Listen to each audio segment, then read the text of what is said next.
Talk to us about what is the London office for rapid cyber security advancement. Why is government backing the push towards cybersecurity so much here in the UK? Well, we think that cybersecurity is a tier one national security challenge.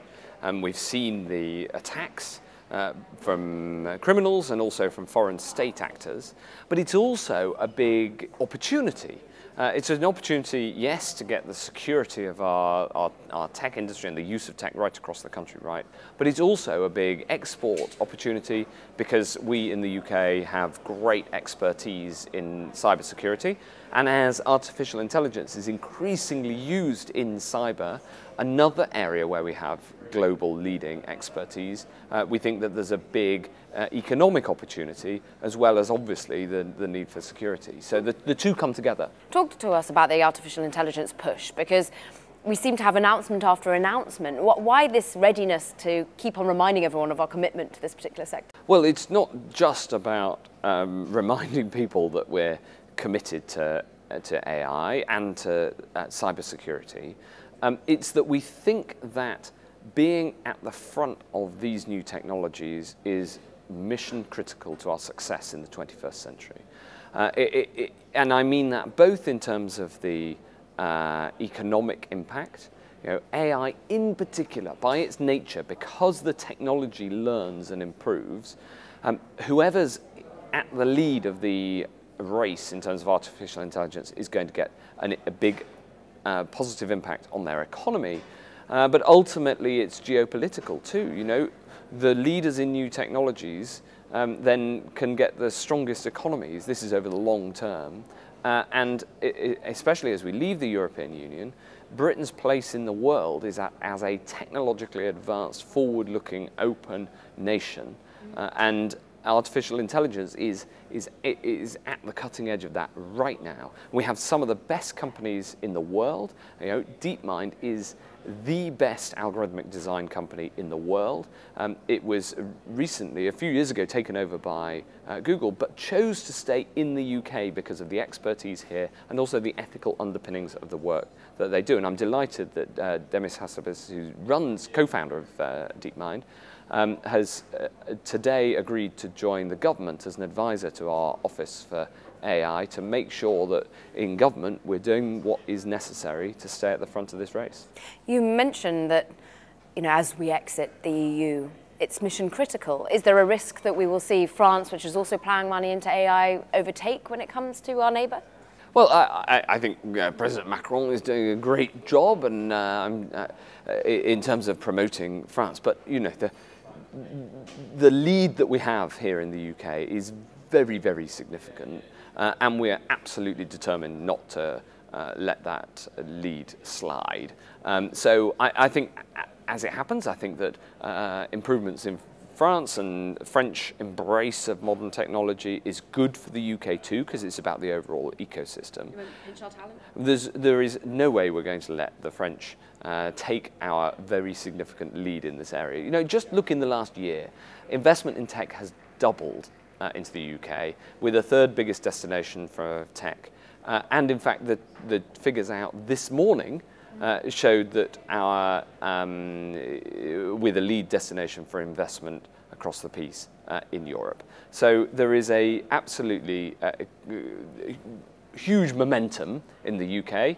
And yes, there's challenges on the horizon. I'm very confident that those challenges can be overcome, and we're determined to make sure that we succeed.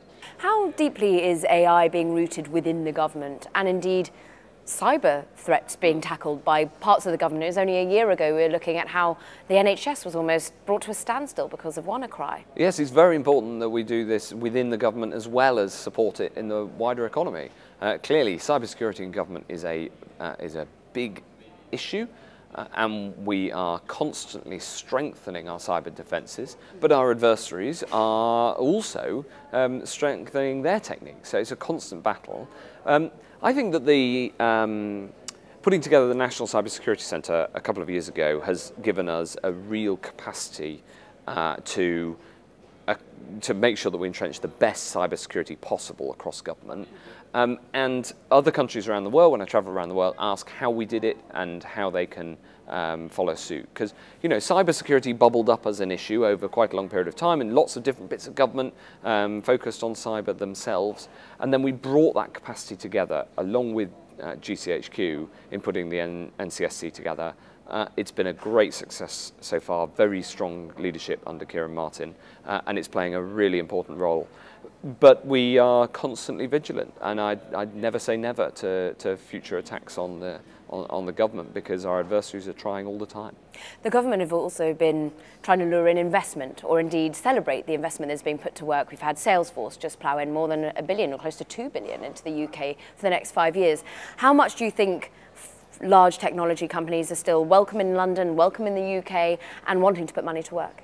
Incredibly welcome. Large technology companies from across the world not only are welcome here to invest, to expand their operations, but they're doing so with great pace. Salesforce, you mentioned, over the last 2 years, we've had major investment decisions from Apple, Google, IBM, Amazon, a couple of weeks ago, further news from Amazon, Samsung opening their facility in Cambridge. There's massive investment. As I say, it doubled from 2016 to 2017, the tech investment in the UK, and we want to keep it pushing in that direction. What about the regulatory environment? Because at some points people, particularly the Silicon Valley tech giants, look at the EU in particular and feel, we're being slapped with fines. We feel that copyright law now is going to tackle the likes of Facebook and Google. How much do you think the UK's regulatory environment is a blessing or a curse for some of these big companies? Well, we think there's an opportunity here too. The UK traditionally has got a good track record of writing regulation that both gives us a framework within which people can operate, but also is very strongly pro-innovation. I take the regulatory sandbox that the FCA has developed for fintech as a world-leading example of, yes, of course, having regulations, because financial products do need a level of regulation, but also allowing for innovation, having the presumption that something's okay, and if there's a problem, the regulator will have a conversation, as opposed to the other way around, that you have to have something approved before you can move anywhere. So we have a very pro-innovation regulatory stance. We're constantly changing the law to try to update that. For instance, before Parliament today, there's the autonomous vehicles bill, and that will help to make us a great place to run autonomous vehicles safely and securely in the interests of citizens, but harnessing the new technology.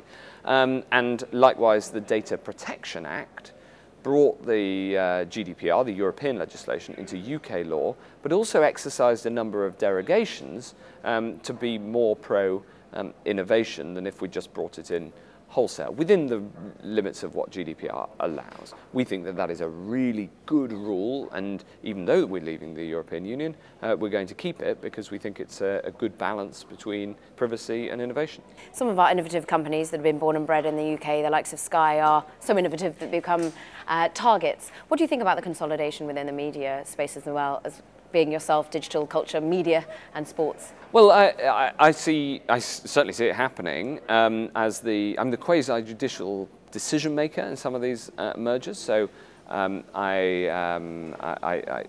very careful to ensure that the decisions are taken clearly and objectively based on the evidence. We obviously had a very detailed process with Ofcom and the CMA looking at the Fox takeover of Sky. The final details of how that can work without causing problems in terms of media plurality are now out for consultation for the next week or so before we come to a final decision.